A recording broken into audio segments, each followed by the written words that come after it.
मतलब इतना कर लो ना तो कोई हो नहीं सकता कोई आपका जेई मेंस या जे एडवांस ना दे। तो हेलो लवली पीपल, कैसे हो आप सब लोग और स्वागत है आप सभी का हमारे 365 डेज 365 वीडियोस के एक और नए एपिसोड में। तो भाई ये है वीडियो 207। तो आज की वीडियो में हम बात करेंगे हमारे फिजिक्स के इम्पोर्टेंट टॉपिक्स के बारे में, जो मतलब इतना कर लो ना तो कोई हो नहीं सकता कोई आपका जेई मेंस या जे एडवांस ना निकले। आपको बस इतना करके चले जाना है, खत्म भाई खत्म, आराम से कर ले जाओगे। ठीक है, तो चलो भाई सबसे पहले तो शुरुआत करते हैं कि अगर कोई मुझे नहीं जानता हो तो I am Dheeraj Maurya from IIT Roorkee third year. और आज का टॉपिक है जेई के लिए फिजिक्स के हाई वेटेज चैप्टर्स के बारे में आज हम बात करने वाले हैं।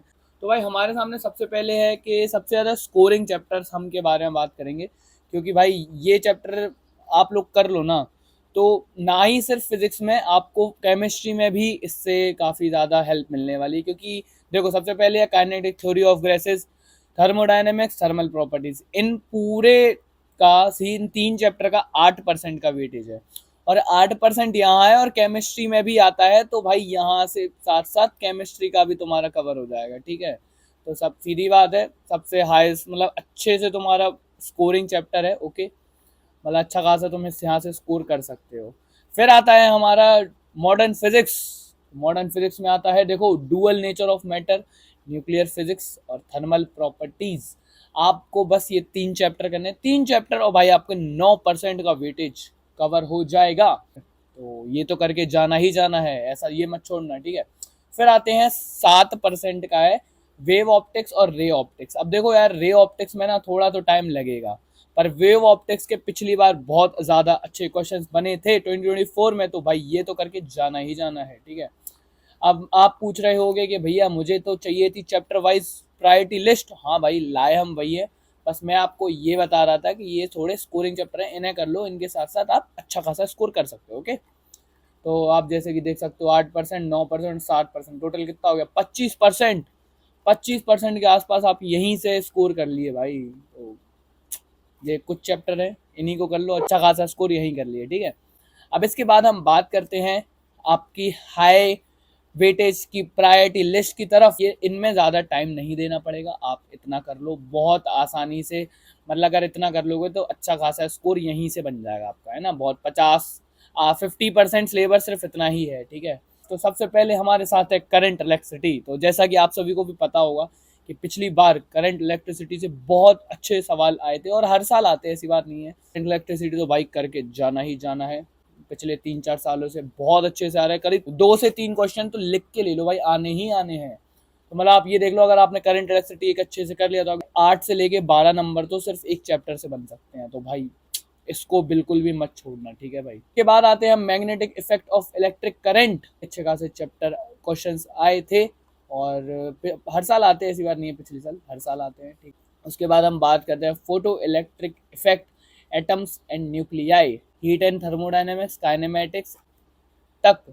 आपको भाई ये 3 चैप्टर साथ में करने हैं। ठीक है, मतलब साथ में मतलब लाइन से करने हैं और इन लोगों की भाई आपको प्रैक्टिस भी अच्छी खासी करनी पड़ेगी। ओके, और प्रैक्टिस मतलब यही है कि प्रैक्टिस आप सोच रहे हो कि कैसे करना है, तो देखो प्रैक्टिस के लिए आपको नोट्स रिवाइज करने हैं, फिर क्वेश्चंस लगाने हैं, क्वेश्चंस PYQs लगा सकते हो। ठीक है, मॉड्यूल्स के क्वेश्चंस लगा सकते हो, आपको बस इतना करना है। ठीक है, उसके बाद हम आते हैं काइनेमेटिक्स पे। काइनेमेटिक्स करके जाना है भाई। NLM friction, work, power, energy, COM centre of mass and collision. ठीक है, फिर आता मूविंग चार्ज एंड मैग्नेटिज्म और मैकेनिकल प्रॉपर्टीज। तो भाई आपको इतना सब कुछ करके जाना है। ये है इजी चैप्टर से, मतलब भाई आपको ये इनमें ज़्यादा टाइम नहीं देना पड़ेगा, आप इतना कर लो बहुत आसानी से। मतलब अगर इतना कर लोगे तो अच्छा खासा स्कोर यहीं से बन जाएगा आपका, है ना। बहुत 50% सिलेबस सिर्फ इतना ही है। ठीक है, मतलब ये इजी है, मतलब बहुत जल्दी हो जाएगा और ज़्यादा आपको मतलब दिक्कत नहीं आएगी आपको। ठीक है, तो इजी तो भाई करके चले ही जाना। अगर तो आपने सिर्फ इजी भी कर लेना तो भाई काफ़ी हो जाएगा। ठीक है, ऐसे फिर आते हैं हम लोग मीडियम पे। फिर हम लोग आते हैं मीडियम वेटेज पे। तो देखो भाई आपके सामने है इलेक्ट्रोस्टैटिक्स सबसे ऊपर। देखो इलेक्ट्रोस्टैटिक्स से ज़्यादा क्वेश्चन आते नहीं हैं, तो मतलब पिछली बार भी सिर्फ एक आधी क्वेश्चन आए थे। ठीक है, तो मतलब पर ग्रेविटेशन में आप जैसे इलेक्ट्रोस्टैटिक पढ़ लोगे ना तो ग्रेविटेशन आपका अपने आप चैप्टर हो जाएगा, मतलब इतने ज़्यादा ग्रेविटेशन में बहुत इजीली हो जाएगा फिर आपका। तो इलेक्ट्रोस्टैटिक ज़्यादा मतलब दिक्कत वाली बात नहीं है, जल्दी खत्म करके आप ग्रेविटेशन पे जा सकते हो। तो 2 चैप्टर आराम से आपके अच्छे से हो जाएंगे। फिर आता है EMI और AC, तो ये दोनों चैप्टर आपको साथ में करने हैं, ठीक है। फिर आते हैं हम लोग मैग्नेटिज्म एंड मैटर पे। तो भाई देखो ये चैप्टर ना इससे काफ़ी ज़्यादा डिलीट हो चुका है पोर्शन जो आपका पहले आता था, तो आप इस चैप्टर को छोड़ भी सकते हो, पर मतलब ज़्यादा कुछ बचा नहीं है तो आप कर भी सकते हो, मतलब बहुत ईजी बचा है, मतलब बहुत बहुत ही कम है, ठीक है। जो टॉपिक था जो वो हट चुका है आपके सिलेबस से, तो मैग्नेटिज्म एंड मैटर करके जा सकते हो। आएगा मुश्किल से मुश्किल, हो सकता है एक क्वेश्चन आ जाए तो आ जाएगा है। अब इसके बाद आते हैं हम लोग waves on string, sound waves, wave optics. तो भाई देखो सबसे पहले मैं आपको बताऊं, वेव ऑप्टिक्स बहुत ज़्यादा इंपॉर्टेंट है। पिछली बार अच्छे खासे क्वेश्चन वेव ऑप्टिक्स से आए थे, बिल्कुल भी आप इग्नोर मत करना। फिर आते हैं वेव ऑन स्ट्रिंग और साउंड वेव। भाई पिछली बार इतने ज़्यादा क्वेश्चन नहीं आए थे साउंड वेव से, तो मतलब देख ले उसी हिसाब से देखना। मतलब देखो ये ना इसके वेटेज मैंने ऑर्डर में लिखा है, ठीक है, तो उसी हिसाब से आप पढ़ना। और वेव्स, साउंड वेव्स का उतना ज़्यादा आया नहीं था, तो देख सकते हो, ठीक है, उतना मतलब उसी वेटेज के हिसाब से पढ़ना। पर मैं कहूँगा कि जो वेव ऑप्टिक्स है इसे आप अच्छे से करके जाना एकदम, ठीक है। फिर आते हैं हम लोग हाई एफर्ट्स पे। तो देखो भाई इसमें आपको अच्छे खासे एफर्ट्स लगाने पड़ेंगे, ज़्यादा दिमाग देना पड़ेगा, और मतलब वेटेज है, नो डाउट वेटेज है, लेकिन उतना नहीं है जितना आप एफर्ट दोगे। तो देखो सबसे पहले आता है अपन रे ऑप्टिक्स पे कर लेना, मतलब मैं इतना नहीं कहूँगा, पर वही है कि बहुत ज़्यादा आपको टाइम देना पड़ेगा। Similar with the rotation, rotation में मतलब ईजी, मतलब ज़्यादा वैसा नहीं है कि बहुत ज़्यादा टफ चैप्टर है ये।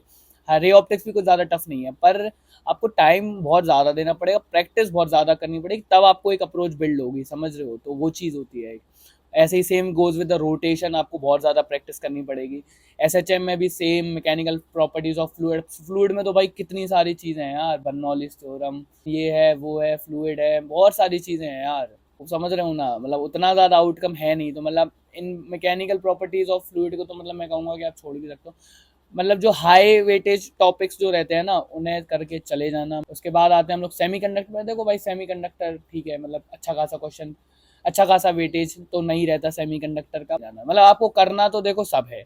अगर आप कहोगे भाई कोई इग्नोर कर दो, तो इग्नोर तो कुछ नहीं करना, बस मैंने आपको एक वेटेज दे दिया कि जैसे जो ऊपर वाले हैं उन पे आप थोड़ा ज़्यादा ध्यान दे लेना, और जो नीचे वाले हैं उन पे थोड़ा कम ध्यान दे लेना। मतलब समझ गए ना मैं क्या कहना चाहता हूँ। अब सबसे पहले आते हैं जो मैंने स्कोरिंग वाले चैप्टर्स बताया ना, उन्हें बिल्कुल भी इग्नोर मत करना, ठीक है। जो हमने बताया KTG, connective theory of gases, तो thermodynamics, thermal properties, dual nature of charge, nuclear physics, thermal properties, ये ऐसे चीज़ है।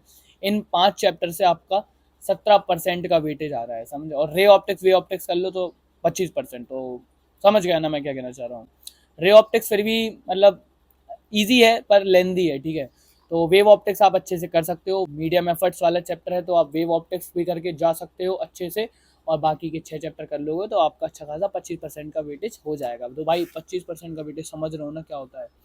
तो जेई मेंस और जेई मेंस के लिए तो 25% वेटेज बहुत ज़्यादा होता है यार, और मतलब आपको नेगेटिव मार्किंग से बचना है सबसे पहली बात। अब मैं आपको एक स्ट्रेटजी बताता हूँ फिजिक्स में करने की। तो देखो भाई फिजिक्स में सबसे पहली बात स्ट्रेटजी क्या होती है, आपको पूरे चैप्टर को अच्छे से लेक्चर देखना है, मतलब हर एक चीज़, बिल्कुल भी आपका ऐसा नहीं होना चाहिए कि आपने बिल्कुल छोड़ दिया।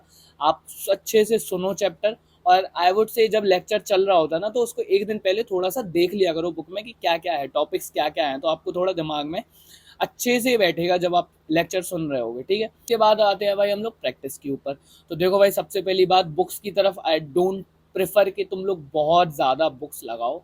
मॉड्यूल्स आजकल जो मार्केट में है बहुत लिमिटेड है भाई, लिटरली बहुत लिमिटेड है, तो मॉड्यूल्स लगाओ, ठीक है, ज़्यादा बुक्स पे जाने की ज़रूरत नहीं है। पर फिर भी मतलब अगर कोई जाना चाहता है तो DC Pandey is a good book, और HC वर्मा भी अच्छी बुक है, पर HC वर्मा में थोड़ा ज़्यादा दिया है, तो DC Pandey is a good book. हम आपको बताते हैं PYQs, तो भाई तुम्हें लगाने ही लगाने हैं, PYQs तो छोड़ना ही नहीं है। PYQs मतलब ऐसी चीज़ है ना कि अगर तुमने मान लो तुमने मॉड्यूल्स इतने नहीं लगाए और हाई एफर्ट्स और उसमें मतलब ज़्यादा क्वेश्चन नहीं आते, तो तुम उसके सिर्फ PYQs लगा के चले जाओ।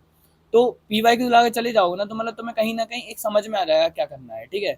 और इजी वालों को तो देखो भाई अच्छे से करके जाना, क्योंकि उनसे तुम स्कोर करोगे और वहां तुम्हारे क्वेश्चन गलत नहीं होने चाहिए, समझे। तो क्वेश्चन गलत नहीं करने हैं और भाई पढ़ते रहना है। बाकी प्रैक्टिस करोगे तो देखो धीरे धीरे सबको समझ में आ जाएगा। बाकी कुछ लोग मुझसे आजकल ये चीज़ पूछते हैं कि भैया मुझसे 11th में क्वेश्चंस नहीं लग पाते हैं, तो तुम लोग को बात बताऊं, शुरुआत में होता है क्वेश्चंस नहीं लगते हैं, बाकी धीरे धीरे धीरे धीरे धीरे करके हम लोग को समझ में आता है, और फिर उसके बाद जब क्वेश्चन लगने लगते हैं तो फिर कॉन्फिडेंस अपने आप बिल्ड हो जाता है। 11th की स्टार्टिंग में हम लोग आते हैं, नए नए आते हैं, बहुत बार ऐसा होता है क्वेश्चंस नहीं लग रहे होते हैं, तो उससे डिमोटिवेट नहीं होना, तो मैं बस करते रहना करते रहना करते रहना करते रहना करते रहना करते रहना, और फिर धीरे धीरे धीरे करके आपको समझ में आ जाएगा, अपने क्वेश्चंस भी बनने लगेंगे।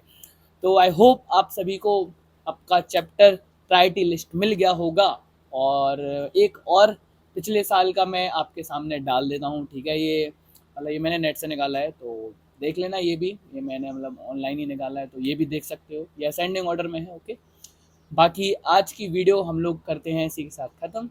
तो आई होप आप सभी को वीडियो बहुत ज़्यादा पसंद आई होगी। तो और भाई, हम लोग तो जैसे कभी सब्सक्राइब करने को कहते नहीं हैं, पर फिर भी अगर आप लोगों को हमारे एफर्ट्स पसंद आते हों, और आईआईटी की लाइफ देखने के लिए, आईआईटी की ज़िंदगी देखने के लिए, और हमारे लवली पीपल को हम लोग काफ़ी ज़्यादा सपोर्ट भी करते हैं, तो उसके लिए आप हमारे चैनल को सब्सक्राइब भी कर सकते हो। मतलब मैं कह रहा हूँ, मैं कहता नहीं हूँ, जनरली मैं बिल्कुल नहीं कहता, आप मेरी कोई भी वीडियो उठा के देख लो, मैं कभी सब्सक्राइब करने को नहीं कहता, पर आज फिर भी मैं कह रहा हूँ, क्योंकि कहीं ना कहीं I need your support at the moment, क्योंकि अभी मैं घर पे हूँ, ओके।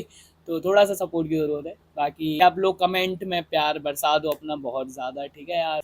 तो कोई कहता है ना कि भाई तुम 200 दिन से तुम 365 डेज कैसे कर रहे हो, तो हाँ भाई, मैं कहता हूँ मेरे कमेंट सेक्शन एक बार जाके देख लो, आप लोगों को समझ में आ जाएगा। 200 दिन का मोटिवेशन ऐसे ही मिलता है मुझे, और अभी तो 365 दिन जाना है, तो भाई आपके कमेंट से ही मैं मोटिवेट होता हूँ।